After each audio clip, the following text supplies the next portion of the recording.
So in this video, I'll be stepping you through how to make your own website. I won't skip any steps and I will go through every single step of the way, including purchasing, hosting, and a domain. There is two things which need to be purchased when making a website: your domain and your hosting. If you're not interested in spending money, you will never make a worthy website for public use. Domains generally cost about $11 a year, while hosting costs $8 a month. So every year you pay about 10 hours worth of work at McDonald's.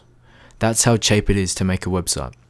Now compare it to those people who make people's websites for thousands of dollars.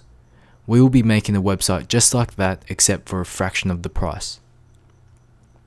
I've also got a video on how to make a free website, but you have to understand that you need to spend a bit of money to make a decent website. We will be using the content management system called Wordpress, which sites like eBay, TechCrunch, and UPS use. This is a free software and it's easy to use and learn. The website we'll be making is shown in the background. It contains a couple pages, which are the contact page, a blog page, an about me page, and a category page. This website can be used for virtually anything, for business use, for personal use, and it's really easy to customize. So without further ado, let's start making this website. So the first step to making your own website is to buy your domain. There's plenty of options from where you can buy your domain, but I prefer Namecheap.com. Partially because they offer the best support and easiest account management in comparison to the likes of GoDaddy, which is another popular registrar. So in the browser, just enter Namecheap.com, where you will be taken to the website. Once it all loads, in the top right corner you can see there's a 24/7 support button if you have any questions. You can either ask them by live chat, which is really good, or email. If you have any questions, that's where you go, or you can leave them in the comment box and I'll be happy to answer them for you. So your domain is pretty much the URL to your website. So my domain is DIYOnTheWeb, but you can name your domain anything you want to, providing it isn't taken. So something like your business name or your own name in your domain would most likely yield results which aren't taken. For this how-to video, I'll be buying the domain eatliftsleep.net because I already have the .com variant. So where it says enter domain to search, I'll enter eatliftsleep, but you guys will enter anything you want to. Once you've entered what you want, then click search. Namecheap will then give you a list of all the domains which are available to buy. As you can see, eatliftsleep.com is taken, so I'll check the box next to eatliftsleep.net. There is also plenty of other extensions such as .org and .me, but I recommend only buying .coms and .nets for your own websites. Maybe you can buy like a .me if you're making a personal website, or a .org if you're opening an organization. So once you've checked the domain you want to scroll down right to the bottom and click add to cart. So this will redirect you to your cart, where you absolutely have to make sure that the domain spelling is correct because you don't want to waste any money. In the duration tab, you can choose how many years you would like to have your domain for. So I normally choose 1, and when it's about to expire, I'll just renew it. So one of the many perks of Namecheap is that they give you free whois protection. This ensures that your website's information is protected. For example, if I go to whois.net and type a website, so DIYOnTheWeb.com, and click go, you can see that the contact information, which includes my name, email, and address, are all blocked from the public. This is just a safety procedure if you want to keep your information private. Okay, so back to Namecheap. Everything under WhoisGuard you want to ignore. This is just Namecheap trying to upsell you and sell their own products. Most of it is inferior to other alternatives which you can get. I recommend you don't add any of them and just click checkout.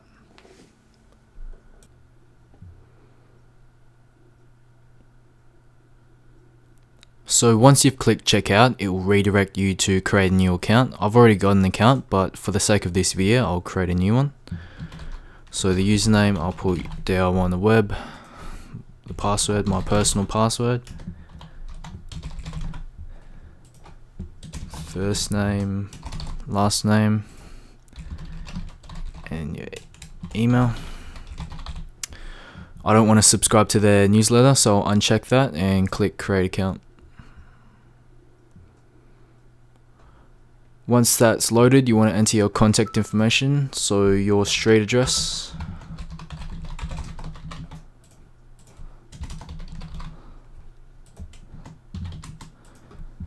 this will most likely be blocked out so you guys don't know my personal information.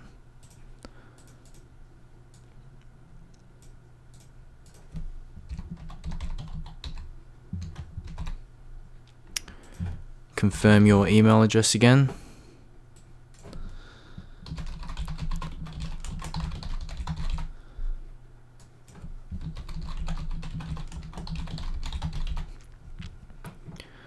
And then click save and continue.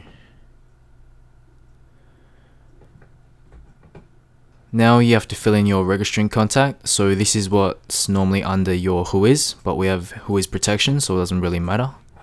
Most of the information you probably filled out on the last page already. Once you've verified that's all correct, just click save and continue. So auto renew, I don't normally turn this on, so I'll click don't renew automatically. Whois guard, I'll enable whois guard, make sure it's checked. Whois guard auto renew, so like I did with the domain, I'll click don't renew. And then for the name server settings, first we'll use Namecheap's free name servers, and then later when we sign up for hosting, we'll change it. Your name servers is pretty much your hosting account. It's connecting your domain name to your hosting account, so your domain redirects to whatever files you have on your host. So you want to use our free name servers. Go down, make sure URL forwarding is off. Make sure your emails are correct, and then click save and continue. Once that's finished, you can either pay with your credit card, PayPal, or funds that you already have on the card. I'll be paying with credit card.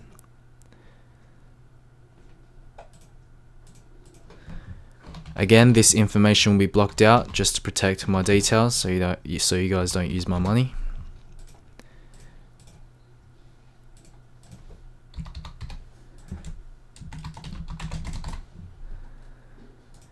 Once you've entered your information, just click charge and process.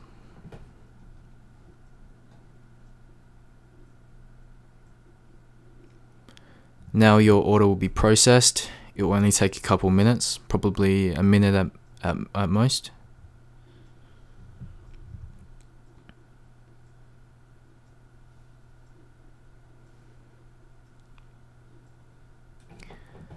Now you have your order summary. You can choose to download it as a PDF just in case, or print it out, but everything should be okay now.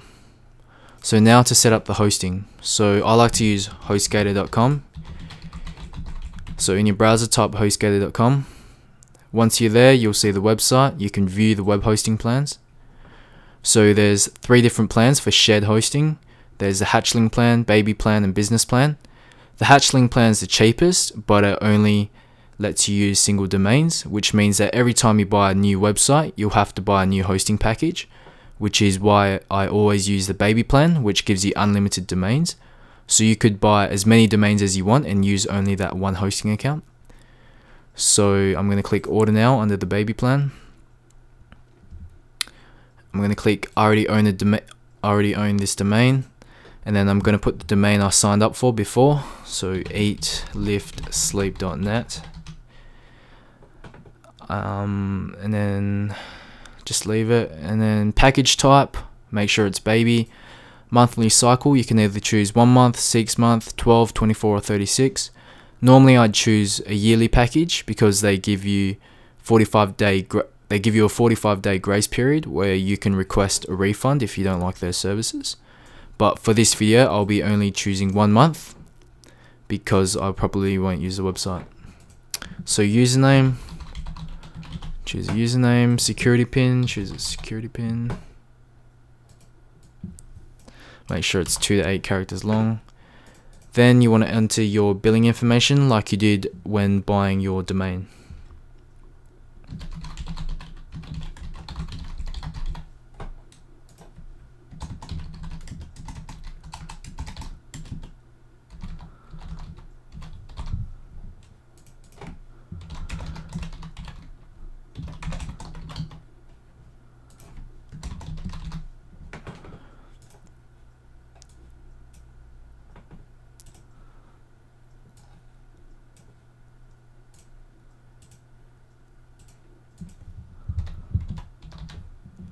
So like Namecheap, you can either pay with PayPal or credit card. I'm going to pay with credit card again.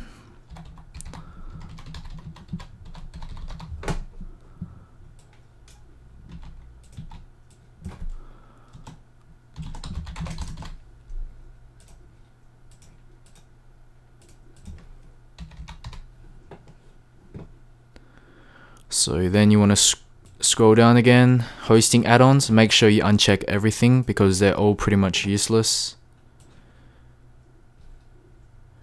Coupon code, the coupon code by default gives you 20% off, but if you want a further 5% off, so you want 25% off in total, then you can enter the coupon YouTube 25%.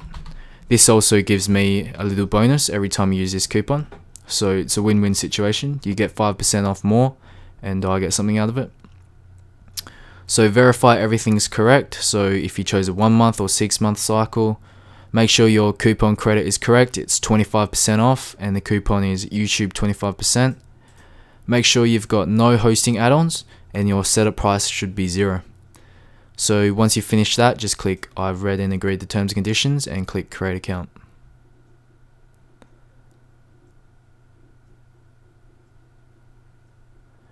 So once you've created your account, they'll say that they sent you an email. So you want to go to your email and refresh and hopefully it's come up.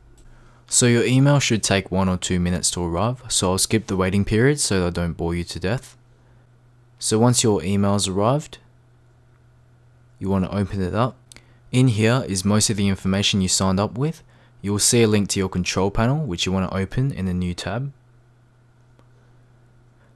The username is the username you chose during the install, and your password is in your email, so you want to copy that, go back to your cPanel, paste it in and click login. So it should take a couple seconds to load. Once it's finished loading, you will see a couple pop-ups. You want to just close them down. So your control panel is pretty much where you manage your hosting and any domains connected to it. We want to use it to install WordPress, so we want to scroll down until we see software and services. We want to use quick install to install our blogging platform WordPress, so we want to click that. Once it's loaded, in the left hand column under blog software you'll see WordPress. We want to click that. Click continue. It'll ask us where we want to install WordPress. I want to install it on the main domain, so I'll leave the first option blank. Your admin email is just your normal email. Your blog title, don't worry too much about this, you can change it later. Your admin username, you can choose anything here, your first name and then your last name. Once you finish putting those in, click install now.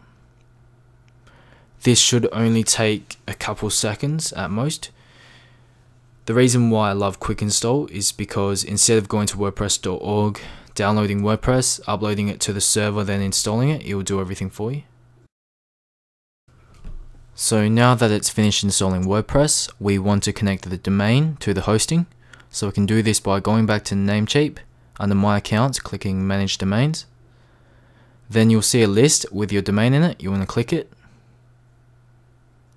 On the left hand side in the column, you'll see your domain name server setup. Now we want to specify a custom DNS servers, and the DNS servers will be in your email. So you want to go back to email, copy your first name server. You want to paste it in, and then you want to do the exact same thing for your second name server. Once that's finished, you want to click Save Changes. This might take anywhere from a couple minutes to a couple hours, so be prepared to wait.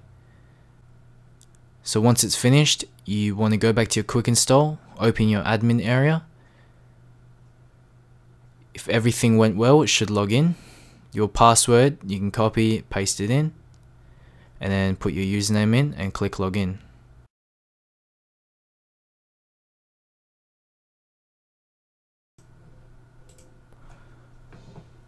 So to view your actual website, in the top left corner, you want to hover over your title and click Visit Site.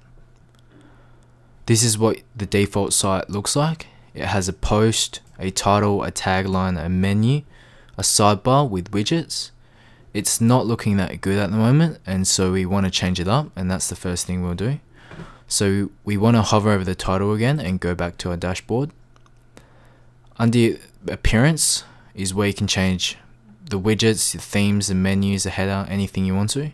So the first thing we want to do is change the themes. So we want to hover over appearance and click themes.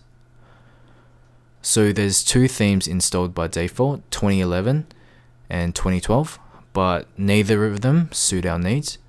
So we want to click the install themes tab. So you can either search for a theme by a keyword. So if you wanted a business website, you could type in business as a keyword and click enter, and then all the business websites show up.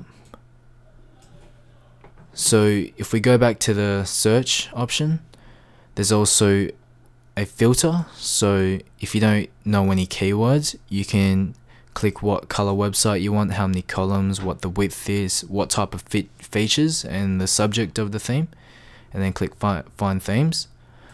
But we're just going to go to the featured themes tab, which is the third one, and you'll see a bunch of themes, but we're going to install the theme called Discover. You can click preview, and so the preview button shows you what the theme will look like on your website when you install it. So if you think it looks good, you can click the blue install button. WordPress will then go ahead and download and install the theme. Once it's finished installing, you want to click activate.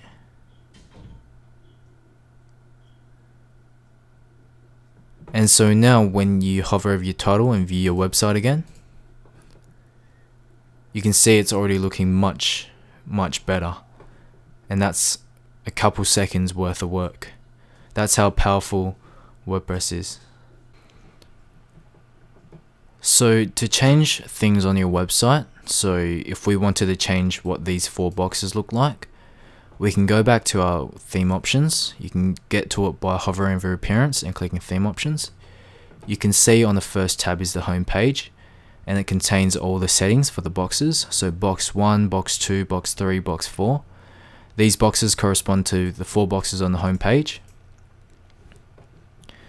And if we want to change the headline, we can go back to our theme options, and then clicking the slider tab, we can change the welcome headline, the welcome text. We can turn the slider on or off. So to change the color of the website, we can go to the color tab. So if we wanted a blue website instead of orange, we could pretty much just change all the colors here, but I'm going to leave it as what it looks like because it looks good. In the footer tab, you can add like copyright text or your Google Analytics code. So your Google Analytics codes lets you track how many users are going on your website each and every day. So as you can see, it's pretty easy to set up this website. So I'm going to go ahead and set up mine, and then I'll fast forward and I'll let you know when I finish. So now I've made all the changes I want to. If I go back to my website, you can see I've changed the main text and the 4 boxes. So if I wanted to change this title, which is currently a website, it doesn't really make much sense. We can go back to our dashboard. Under settings, we can click general. There we can edit the site title, which is what we saw earlier. So if I change it to my website and click save changes, go back to my website and refresh, you can see that it's changed to my website. So the next thing we want to do is maybe change the widgets, because right now it's looking pretty bland at the moment with the recent posts and recent comments. So we can do this by going back to our dashboard, hovering over appearance and clicking widgets. There's currently 4 things you can edit: the 3 footers and the primary widget. So as you can see, the primary widget corresponds to this because you can see how the first thing is a search bar, the second thing is your recent posts. So we want to remove all of them. You can simply do this by clicking and dragging out. So now you can add anything you want to the widget area. If I just add a search bar and refresh the page, you can now see that it only shows a search bar. So for this, I'm just going to add a couple text boxes and maybe a calendar. So I'm going to fill these text boxes out randomly.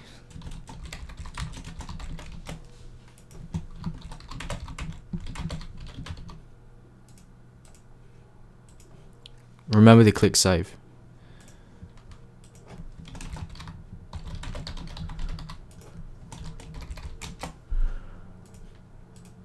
So now that we've saved all of them, if we go back to a website and refresh, you can see there they are on the sidebar.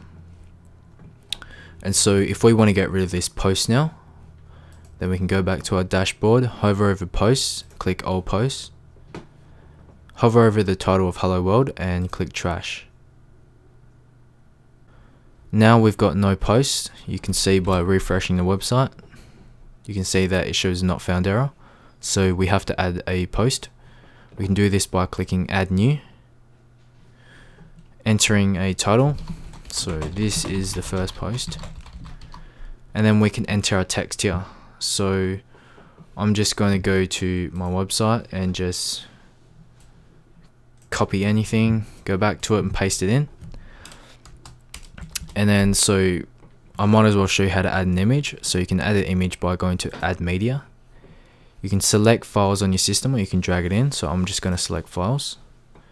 I'm going to go to my pictures and then double click the image I want.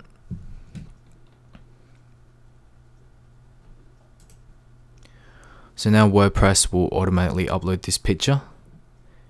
You can edit what size you want in the post. So I'm going to put a full size. You can change the title. It's better for like SEO purposes, so optimizing for the search engine. So I'm going to change it to free hosting, and then I'm going to click insert into post. So as you can see, it's now in the post. So WordPress has two methods of adding a new post. You can either add it by text or visual. So visual is pretty much a visual representation of what your post looks like. So I can do things like dragging and stuff like that, but in text I can't do that. I'll have to physically copy the URL and paste it at the top. So once that's finished, we want to add a new category so we can organize our website. So I'm going to make a new category called hosting and click add new category. Then I want to just click publish. So now if I go back to my website and refresh, you can see there's the first post and there's the image. So now let's say we wanted to add a new page in the top right corner. We can do this by going back to our dashboard and clicking pages. As you can see, there's a sample page. So we want to trash it like we did with the Hello World post. We're going to add a new page. Let's just add an About Me page. And then I'll just get the About Me page from my website. Copy it. Paste it in. And click publish. So now when we go back to my website, refresh, you can see now it says About Me and with the information I typed in. So now when we go back to our pages and we wanted to add a blog, we could go add new, just title it blog. So this theme has a template which is blog under the page attributes. Most themes have templates but some don't. And so we're going to change the theme to the blog theme, and then we're going to click publish. So now when we go back to our website, refresh, you can see when we click blog, it will show a list of all the posts on our website. So we can verify this by adding another post. So going back to post, clicking add new, we can add in a post called a second post with a bunch of gibberish. Add it to a new category maybe, so a category called posts, add new. Then we want to publish it. Now we can go back and refresh, and as you can see, it's updated. So the last thing we're going to do is add a contact page. So we can go back to our dashboard. We can click on plugins and click add new. Normally what I do is enter contact form into the search box, but instead I'm going to go to the popular tab. And then I'm going to install the third plugin down, which is contact form 7. Click OK. Activate the plugin. And now you can see a new contact tab has appeared. We can open that. There's currently one contact form in there. We can edit it. And then here we can change what it looks like. So we can change the email it sends to, or what the from tag looks like, or the subject tag. And so to simply to add it to a page, we just copy down the shortcode, go to our pages, click add new, add a page called contact, and paste the shortcode in. Now when we click publish, go to our website, you can see there's a contact page. We can click it, and as you can see, there's a contact form. So if I enter some details,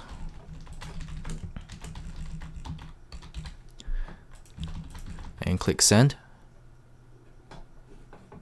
go to my email, you can see that the message is sent.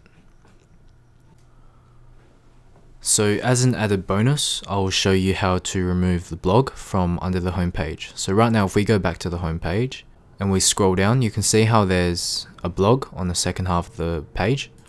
If we want to get rid of this, we can go back to our dashboard, go on to pages, add new.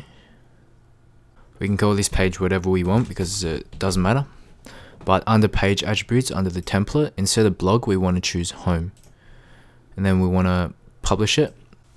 So once it's finished publishing, we can go to general and reading. Once that's finished loaded, you can see the front page displays. So we can click a static page, and for the front page, we can choose the home. So now when we click save changes and go back to our website, we can see now it doesn't show the added post at the bottom. But now you can see there's two home tabs. To change this, we can go back to our dashboard, go to appearance and menus. Once we're at the menu, we can create a new menu. So let's just call this home page and click create menu. Under theme locations, we can change this to the home page, click save, and then we can add our own pages into the menu. So remember, we don't want the home page, so we can get rid of it by clicking on it and clicking remove. You can also add custom categories or custom links. So if I wanted to add the hosting category, I can simply click add to menu and it adds in. Now when I click save menu, refresh the website, you can see that the home button was actually meant to be there. So let's quickly change that. So go to home, click add menu, add to menu, and then drag it up the top so it displays first. Click save menu and refresh the page again. And as you can see, everything's there. So I hope you enjoyed this long video, and it goes to show just how powerful WordPress is. In about 40 minutes, we made a completely professional website. And it only costed us probably about $100 a year. And so you can compare that to companies which charge thousands of dollars for a website which you can make in 40 minutes. Now you know that they're all a scam. So if you have any questions, please leave them in the comments and I'll be happy to answer them for you. Thanks.